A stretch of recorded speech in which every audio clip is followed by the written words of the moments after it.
That's just a question about Jack. Obviously, last year you had the situation with the three-way race in camp, and you have to have that really hard conversation with Peyton Ramsey about, being the backup quarterback. And then with Jack, obviously he's had 2 years as being a backup. How much is that something you have to keep having conversations with him? Like, how do you continue to frame his mind where he's okay with having that role and he understands like what his path is and what his responsibilities are? Yeah, I think it's critical that you're open and honest. It's critical that you sit down, talk man to man, and just go through where he's at, what his goals are, where we see him, where he wants to be, where we see him becoming, and you have those times together, and that builds trust. That relationship that's formed, and that's one thing I'll say about Jack. He's just been a consistent young man that's grown and matured so much since he's been here in so many different ways, and has had a chance to, get a great education here, and loves the track that he's on from a business perspective, and he's a very, very bright young man, and so he just loves Indiana, and he'd be the first one to tell you that. He loves being here, loves the culture, loves the environment that he's in, and obviously wants to play like everybody does that comes here, and so there's a level of patience that you have to have, and there's also a level of perseverance and persistence when you never know when you might get that opportunity, and when it comes, you got to seize it. So I just think that and in this day and age, it's hard. You see a lot of places where quarterbacks don't, if they're not getting to play within a year or so, they go somewhere else. So that's a tribute to him, a testament to his perseverance and character of just saying, hey, I want to stay here, I want to develop here, and I want to be able to help this team in any way possible. So that's kind of been his attitude, and he's been very open and honest about that. But I'm just excited for him in that regard because of the position that he's put himself in, and the way he's been so consistent in his preparation. Zach and then Kevin. I wanted to ask about Coach Shelby. I'm doing a story. He's been around longer than you. I think from kind of maybe the team and sort of staff perspective, he's probably been around as long as anybody, and he's kind of been witness to really the last sort of decade of program building. Just in the time you've worked with him, first as coordinator and then obviously as head coach, what does he bring? What whether it's to that cornerback room, to the defensive room overall, to the staff overall, just what does he kind of add for you? What do you count on him for, I guess? Well, I think perspective. He's as you stated, he is the longest tenured coach, on the field coach on our staff. More than myself, as you said. So has seen a lot. And would talk about what it was like when he first got here. Has seen the changes, and has been, and honestly, when he first got here with Coach Wilson and just saw the change from that point to where, it got by the time I was here, which was coming off, a bowl opportunity, at the Pinstripe Bowl. I was hired that offseason after that game, and, a good season that year, and in a lot of ways, especially offensively, had some challenges on defense, and so, but I think just big picture perspective of where we have come from, and an appreciation for what it's taken to get here, and I think he gives us a lot of insight and wisdom for our players and coaches in that area, and I just respect him for staying the course here, and other opportunities come and with situations, and but to be able to want to see this thing through, to be able to be a part of the complete change and the turnaround, and to see us go from where we were back then to being a top 10 team right now has been awesome for him to be a part of. And I just love him, respect him, appreciate him, and how he holds his players accountable, does a great job building relationships with these guys, and really coach them in a way that is helping them develop from the inside out, and to become the men that we want them to be, and that I believe that they want to be ultimately. So I do think that we do tease him at times about being here for so long, but he's a guy that stayed the course, and got a lot of respect for him. Kevin. Coach, I see you have the winter jacket on. Are you guys practicing outside just kind of the whole time between now and the end of the season? Are you using Mellencamp at all, or how are you kind of approaching that as December comes? Well, the way I always approach it, this is my philosophy, is we're going to practice in the situation we're going to play in. So last time I checked, there's not a dome in Madison, Wisconsin. So we've been outside every single day. I played my college football up in the state of Wisconsin, so I know how cold it is this time of year up there. And so, yes, we've been outside every single day. That's the plan. And if we got to play in it, we're going to prepare in it. So that's the approach. And so, you obviously project what you think the weather might be, and it can definitely change without question. So, but yeah, we're this is different this year. Usually our last regular season game has been at Thanksgiving weekend, and now that's come and gone, and we're still rolling. So we're going to have to adjust. Our guys have done a great job doing that this week. We've actually had very cold weather, which is good, but has had some sunshine, and the wind's been pretty good, and that's what kind of makes it feel even worse, I think. But still, our guys are just getting used to it, and that's just part of it. We don't blink. Just a quick follow-up on that. I mean, are you guys allowed to practice in Mellencamp because of the COVID protocols? Are you guys could you practice there? That is a good question. We do have the ability to numerically, and there are restrictions on some of those things. But yeah, we can use it. And like I said, we if it was going to, like you said, if it came in, started raining, or like icy rain, and we weren't expecting to play in that type of deal, we would probably utilize it a little bit in that situation. But we want to be outside as much as possible. Yes. All right, Rick, then Sammy. Yeah, Tom, Wisconsin's been sort of the big dog in the West Division for quite a long time. I know what I think their calling card is and their identity. As somebody who's competed against them and watched them, what do you think their identity and calling card is? Yeah, I think that their identity is a culture of toughness. They've got big players, big, strong linemen, big, strong defensive players, very disciplined. They run the football. They play action off of those runs, and they've played really good defense for a long time.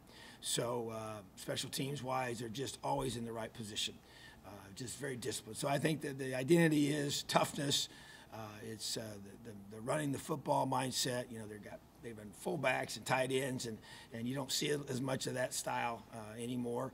But that's who they are, and that's what they've been very, very successful at for a long, long time. So you kind of look back to when Coach Alvarez went there many years ago, and when he got there, they were not having much success at all. And so just the way that's changed, and that's become the expectation, and so a lot of respect for their program and the way they built it, and just the way they play the game. So really have a ton of respect for Coach Chryst and the entire staff. And but that's kind of say, hey, that's Wisconsin football. And so that's neat to see that they've been there a long, long time, and that's a result of that continuity. Sammy, Jim Coyle. Good morning, Coach. Maryland played your wide receivers very tight. What do your wide receiving group have to do this week to get open to make throwing lanes more available for Jack and the quarterbacks? Yeah, there's no question that's been a priority this week to work on that, and just I'm not going to give away our game plan, but obviously you can look at the things that happened the week before, and people are going to copy those things, and that's how it works, and utilize the things that they feel like they can do to be successful on that side of the ball against our offense. So we've had to work through those. That's obviously there's schematic things you got to adjust. There's things technique wise you work on. There's just things that you got to be able to do to create those openings and to get our receivers open, so we can get the ball to them, So, but yeah, there's no doubt Maryland did a really good job of that, and so it's definitely been a priority for us to address this week. All right, Jim, and then Dylan Moss.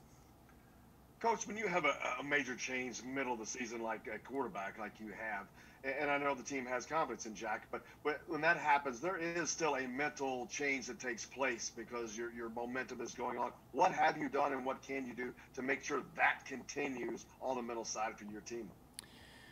Well, you fall back on your foundation. As I said before, we don't blink. That's a program quality that we have built into this place since I've been here, and it's a mental toughness, a physical toughness that it takes. We have challenged our guys. Everybody's got to be 1% better. Individually, in each position room, in each side of the football, and that collective 1%, it creates an elevation of performance for the entire team. And that's what it comes down to. You know, when you lose a special player like we have at that position and of Michael's status, you know, there's no question you got to respond, you know. And, you know, response was our one word for last week, but it's very appropriate for this week as well. That's why I always say our one words are not just isolated to one individual week.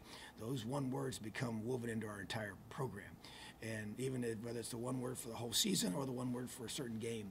And so we got to have an unbelievable amount of grit and fight to be able to band together.